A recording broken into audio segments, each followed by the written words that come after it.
बोलो श्यावर रामचंद्र भगवान की जय।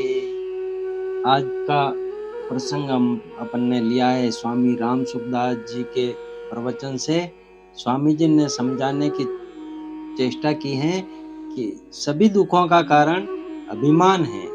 स्वामी जी बड़े प्रेम से समझाया है इस प्रसंग में। आप ध्यान पूर्वक सुने और अच्छा लगे चैनल को सब्सक्राइब करें और अपने इष्ट मित्रों से भी शेयर करें ताकि वो भी सुन सके।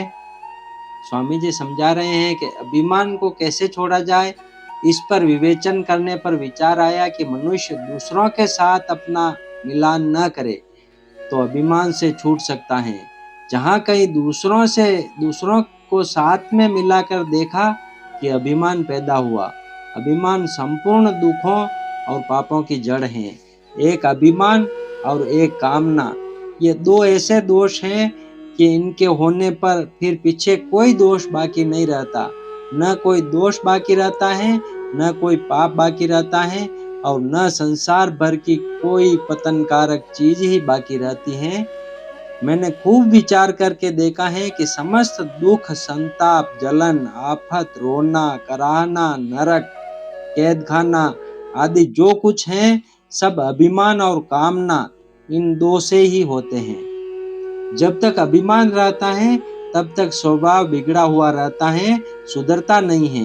तो क्या करें कि केवल अपनी तरफ देखें, दूसरों की तरफ देखें ही नहीं। दूसरा अच्छा करता है या मंदा करता है उस पर दृष्टि डाले ही नहीं। दृष्टि डालोगे तो अभिमान पैदा हो ही जाएगा। तेरे बावे कछु करो भलो बुरो संसार, नारायण तू बैठ के अपनो भवन बुहार। जो अपने को गुणवान मानता है वह दूसरों को दुख देता है। ध्यान दें, वह ऐसे कि जिसके पास वे गुण नहीं है वे उसे चुभेंगे। और आप गुणवान नहीं हैं, दोषी हैं तो दूसरों को दोष चुभेंगे और अपने को तो चुभेंगे ही। तो दूसरों को दुख से बचाना और स्वयं अभिमान से बचना यह एक ही बात है। किसी भी बात का अभिमान होगा तो उससे दूसरों को दुख होगा ही। एक पारमार्थिक सुख ही ऐसा है कि उसमें मस्त रहने से अपने को भी सुख होगा और दूसरों को भी सुख होगा। नहीं तो संसार का कोई सुख ऐसा नहीं जो किसी का दुख न हो। इसलिए सुख का भोगी दूसरों को दुख देने वाला दूसरों का हिंसक ही होता है। जो संसार का सुख भोगता है वह चाहे अपने ही धन, विद्या, बल तथा न्याय पूर्वक शास्त्र विहित भोग आदि से सुख भोगता हो तो भी दूसरे को दुख देता है।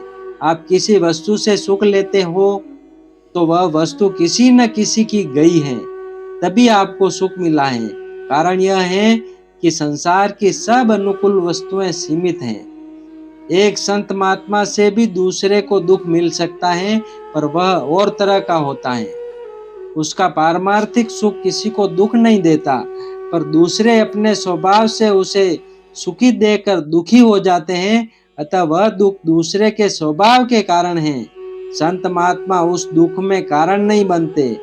जो अपनी बुद्धिमानी या चतुराई से सांसारिक पदार्थों को प्राप्त करके उनसे सुख भोगता है वही दूसरों को दुख देता है। पारमार्थिक सुख से सुखी व्यक्ति दूसरे को दुख नहीं देता पर दूसरे दुख ले लेते हैं। जैसे शिवलिंग पूजन के लिए होता है पर उससे भी कोई अपना सिर फोड़े तो वह क्या करे। इसलिए सांसारिक सुख से सुखी व्यक्ति ही दुख देता है। यह बड़ी बड़ी गहरी बात है कि बिना दुख दिए सुख का भोग होता ही नहीं। वह सुख भोग किसी न किसी को पराधीन करता ही है। सुख भोगने से सुख भोग की सामग्री का नाश और अपना पतन होता है, इससे कोई बच नहीं सकता। इसलिए जिस किसी तरह से सुख लेना नरकों का रास्ता है। मूल बात जो मैंने पहले बताई उसे ध्यान में रखें कि संसार का सुख सीमित है एवं उत्पन्न और नष्ट होने वाला है।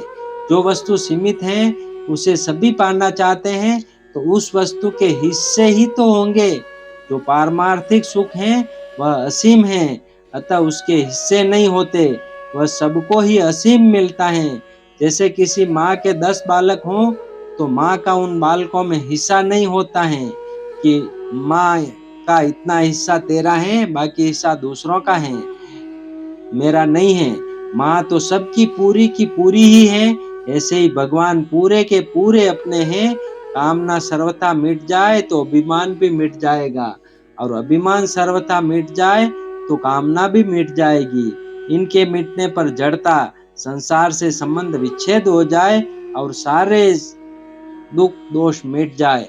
बोलो श्यावर रामचंद्र भगवान की जय।